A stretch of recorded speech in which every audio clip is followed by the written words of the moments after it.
Assalamualaikum warahmatullahi wabarakatuh. Perkenalkan, nama saya Puput Aprianti dengan NIM B1B122046. Video ini dibuat untuk memenuhi mata kuliah Tata Kelola Keuangan Pemerintah dengan dosen pengampu Bapak Wilmi Eka Putra, dengan materi yaitu hubungan keuangan antara pemerintah pusat dan daerah. Latar belakang, Undang-Undang Dasar atau UUD Negara Republik Indonesia tahun 1945 telah memberikan amanat untuk diselenggarakan otonomi seluas-luasnya dalam kerangka Negara Kesatuan Republik Indonesia atau NKRI.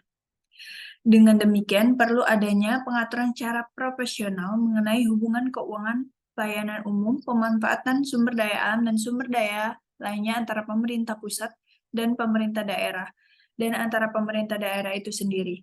Untuk itu, guna menunjang penyelenggaraan otonomi daerah dalam rangka pelaksanaan dari asas desentralisasi, dekonsentralisasi, dan tugas pembantuan, perlu diatur perimbangan keuangan antara pemerintah pusat dan pemerintah daerah, yaitu berupa sistem keuangan yang diatur berdasarkan pembagian kewenangan, tugas, dan tanggung jawab yang jelas antar susunan pemerintah.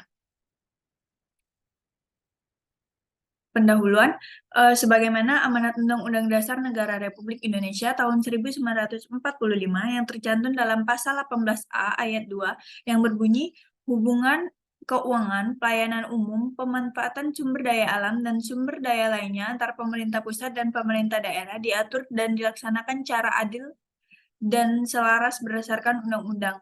Dalam menjelaskan mengenai hubungan keuangan sebagaimana konsep mandat konstitusi tersebut dipahami dalam penyelenggaraan urusan pemerintah sesuai dengan konsep otonomi daerah, ketiga asas, yakni asas desentralisasi, asas dekonsentrasi, dan asas tugas pembantuan merupakan pedoman dalam pelaksanaan kewenangan dan keuangan bagi daerah.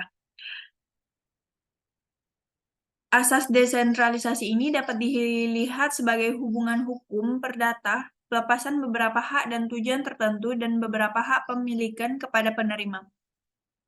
Pemilik hak pemerintah berada di tangan pemerintahan. Dan hak pemerintah dengan objek berupa kewenangan pemerintah diberikan kepada pemerintah daerah untuk kepentingan penyelenggaraan pemerintah berbentuk Negara Kesatuan Republik Indonesia. Asas dekonsentrasi adalah asas pendelegasian kekuasaan pemerintah yang sebenarnya berada pada pemerintah pusat. Pelaksanaan asas ini meliputi penetapan strategi politik dan pelaksanaan program kegiatan yang dilimpahkan kepada gubernur atau pejabat vertikal di daerah menurut arah kebijakan umum pemerintah pusat, sedangkan pendanaannya dilakukan oleh pemerintah pusat. Otonomi daerah merupakan bentuk respon terhadap berbagai tuntutan masyarakat yang diamanatkan oleh penyelenggara negara dan pemerintah. Ini merupakan sinyal bahwa kehidupan demokrasi telah berkembang di suatu negara, dikarenakan memahami kebutuhan masyarakat akan layanan yang lebih baik dan lebih cepat. Desentralisasi menjadi salah satu langkah pelaksanaan pembangunan di daerah, terutama daerah yang memiliki kemajemukan. Dengan perkataan lain, sebagaimana dikutip oleh Hendrikus Tegedonan, desentralisasi dianggap sebagai syarat atau persyaratan penting bagi negara berkembang untuk berkembang di bidang politik, sosial, dan ekonomi masyarakat. Hal ini disebabkan desentralisasi dapat memindahkan proses pengambilan keputusan ke tingkat pemerintah yang lebih dekat dengan rakyat. Transfer keuangan ke pemerintah daerah dari pusat.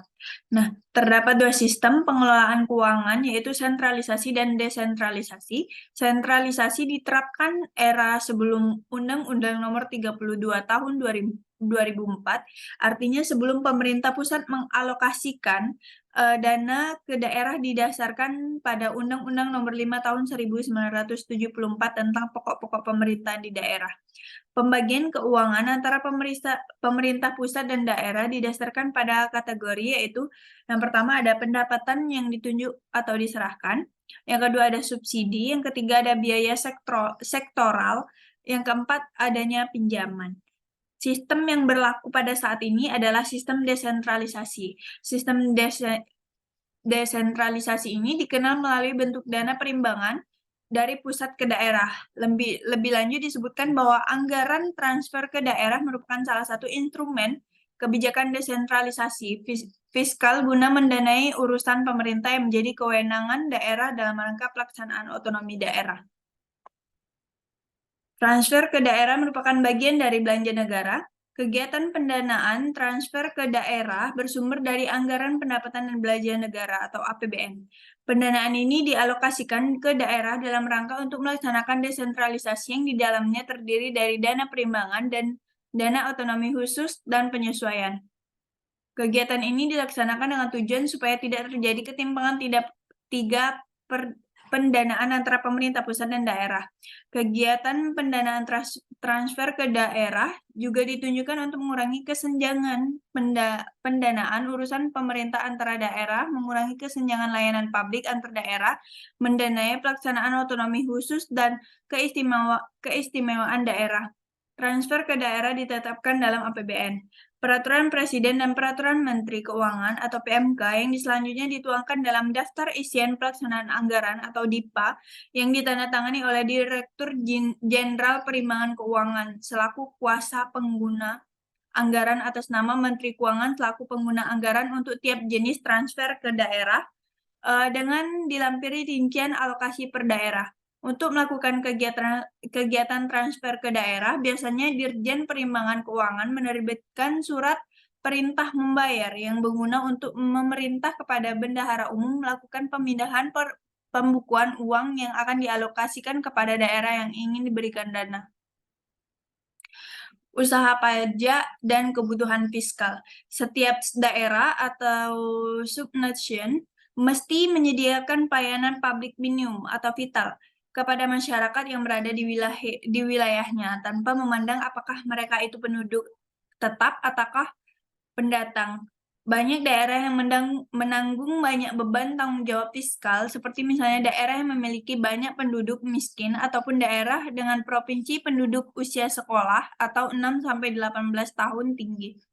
Lalu di daerah-daerah dengan wilayah amat luas dan penduduk tersebar misalnya mesti menanggung beban pengeluaran per kapita yang amat tinggi untuk konstruksi dan pemeliharaan jalan. Ini semua mencerminkan bahwa besarnya kebutuhan fiskal karena biaya dalam penyediaan jasa pelayanan publik menjadi tinggi ataupun cakupan dari program-program yang mesti dilaksanakan oleh pemerintah daerah melebar.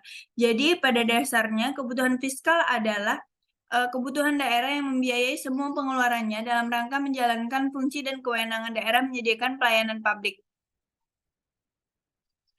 Perkiraan kebutuhan fiskal biasanya dilakukan lewat pendekatan yang lebih sederhana tanpa harus melibatkan banyak variabel dan mengurangi kebutuhan informasi yang substansi. Dalam pendekatan yang pertama tersebut, langkah awal yang dilakukan adalah membagi pengeluaran belanja daerah atas beberapa kategori yang umum biasanya adalah pendidikan, kesehatan, transportasi, telekomunikasi, kesejahteraan sosial, polisi dan pemadam kebakaran, pemeliharaan lingkungan, dan jasa-jasa lainnya.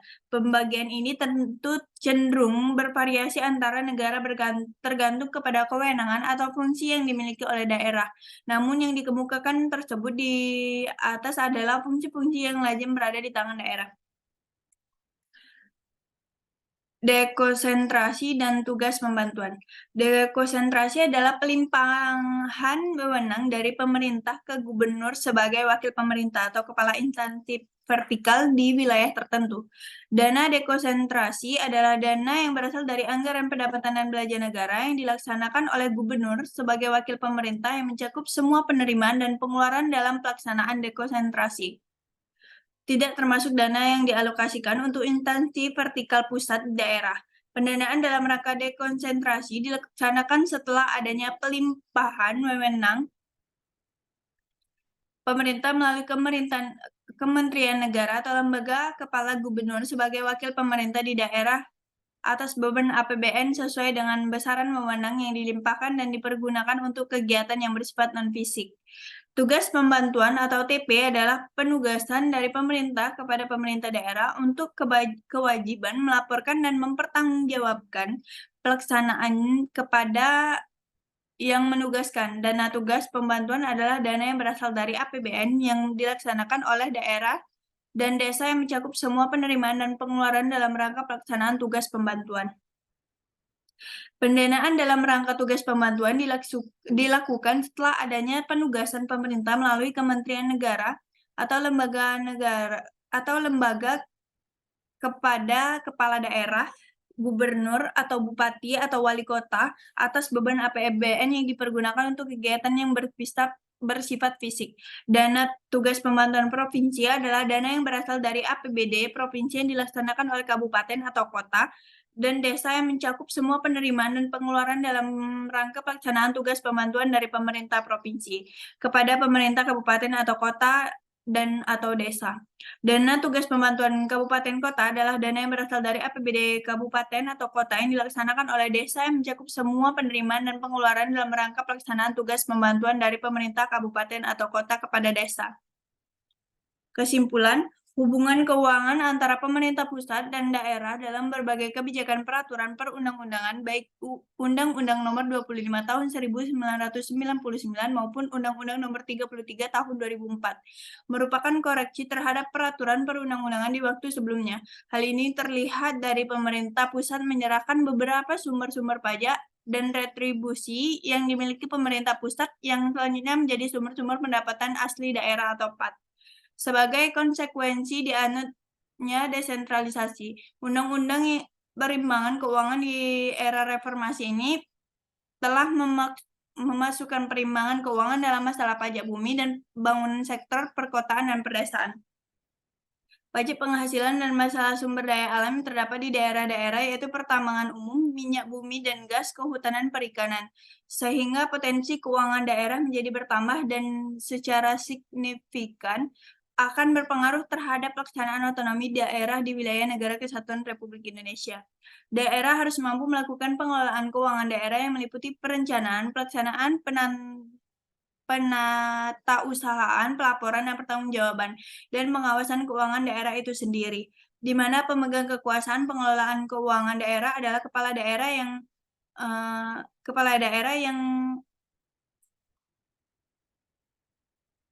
karena jabatannya mempunyai kewenangan menyelenggarakan keseluruhan pengelolaan keuangan daerah. Demikian materi yang dapat saya sampaikan, kurang dan lebihnya saya mohon maaf. Saya akhiri, wassalamualaikum warahmatullahi wabarakatuh.